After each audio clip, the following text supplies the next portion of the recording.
Avokat, a pritet të ketë arrestime të tjera nga SPAK? Po. Arrestimet do vazhdojnë shkallë. Do vazhdojnë në nivel deputetësh dhe ministrash. Bëhet fjalë që të arrestohen Belinda Balluku dhe Taulant Balla. Për arsye se e kanë mbushur edhe e kanë tejkaluar kupën. Do presim, do shikojmë. Planet e SPAK-ut unë nuk i di, as të Biros Kombëtare të Hetimit nuk i di, por logjika juridike dhe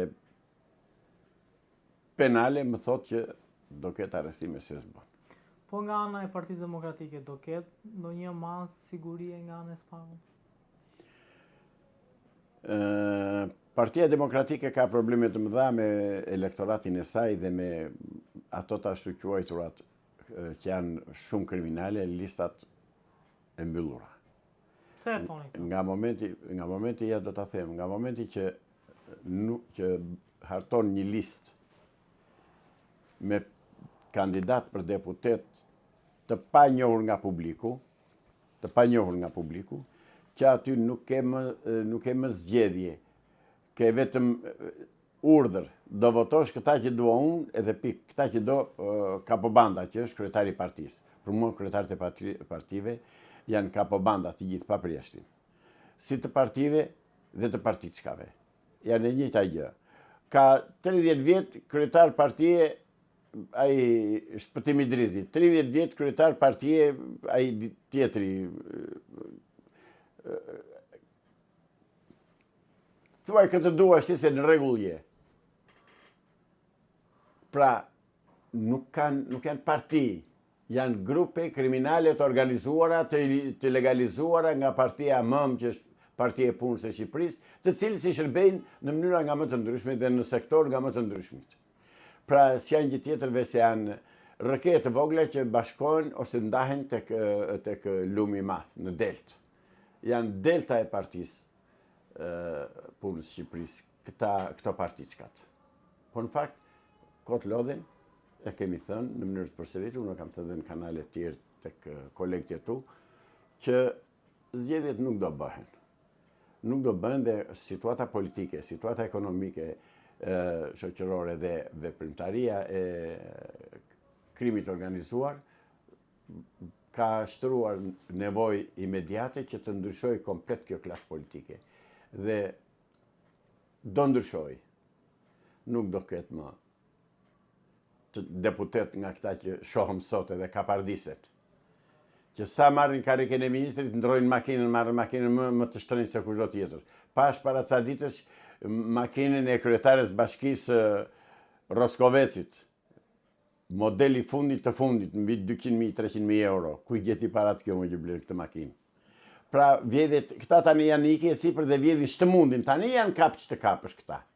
Tani po të robura të kapim, sepse nuk do ke zgjedhje, do shkarkohen, do ikin nga pushteti dhe do meten pa gjë. Avokat, ju thoni do ke zgjedhje, do ikin këta të gjithë, po kush do vi, se këtu s'po shohim ndonjë forcë? Nuk po shef, po do shofësh. Nuk shef tani, po do shofësh. Dhe konkretisht do bëhet qeveria teknike, do përgatisi vendin për zgjedhje. Do ndryshoj kushtetutën sërbe që kemi aktualisht në fuqi, sërbo-greke, se nuk është shqiptare, dhe do përgatisi vendin për zgjedhje.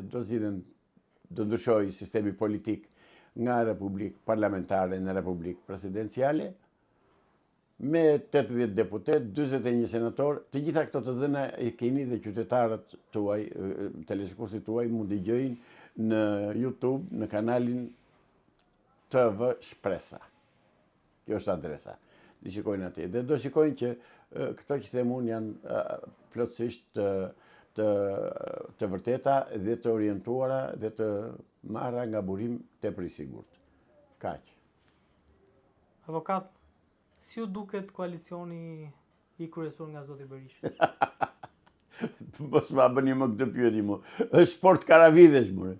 Po si ore arrin deri kaq paturpësi sa të bëhen në një koalicion të bashkojë Berisha, Berisha e hedh vallën si pas qytetelit grek, ja thash dhe do t'ja them tani, që ai bën atë që i urdhrojnë grekët dhe bashkojnë në koalicion, dulen me Idrizin. Pra, harron dhe xeron çështjen çame.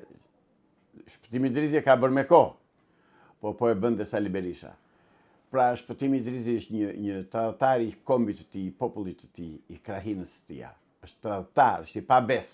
Dhe po ja them prap, marrim Dulen. Vagel Dulen unë e respektoj, sepse është i patundur në partinë e tij, në programin e tij, në përkatësinë e tij etnike. E kam kundërshtar politik, nuk diskutohet, nuk ka burrëtie se kundërshtari politik nuk zgjidhet nga unë, por është në të drejtë në punë të tij, është në programin e tij dhe në udhëzimet e tij që merr nga Athina. Është në rregull ai. Ky nga i merr udhëzimet, ky është Shpëtimi Idrizi. Të kesh turp Shpëtimi Idrizi. Je tradhtari çamëve, je tradhtari atyre nënave dhe nuseve të reja që ushqar barku me bajonet nga ai Napoleon Zerva. Të kesh turp se ke tradhtuar gjakun e atyre, mira njerëzve.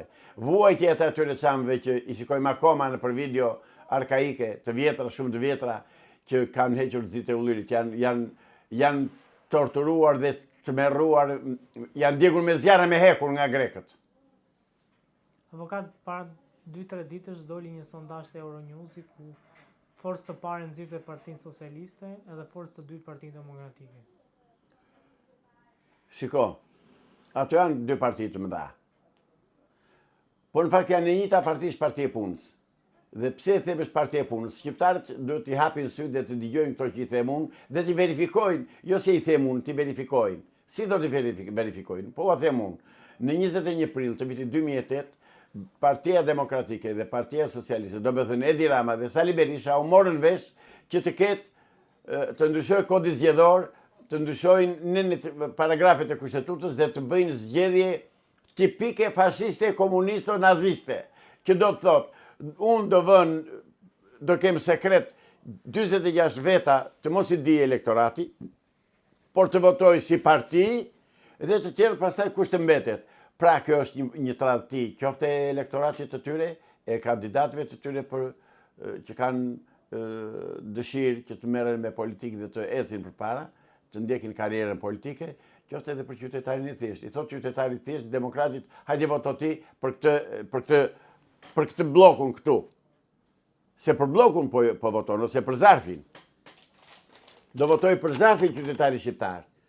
Jo për personin, nuk e di kush do jetë personi për cilin do votoj.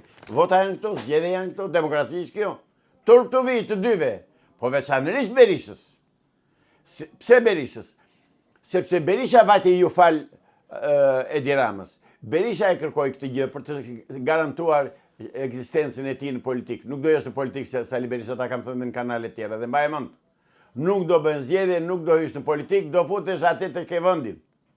Ti je për në burg zotëri. Ti ke bërë krime ekonomike dhe njerëzore sa të duash kundër njerëzimit. Ke përgjegjësi të jashtëzakonshme. Do apo s'do ti?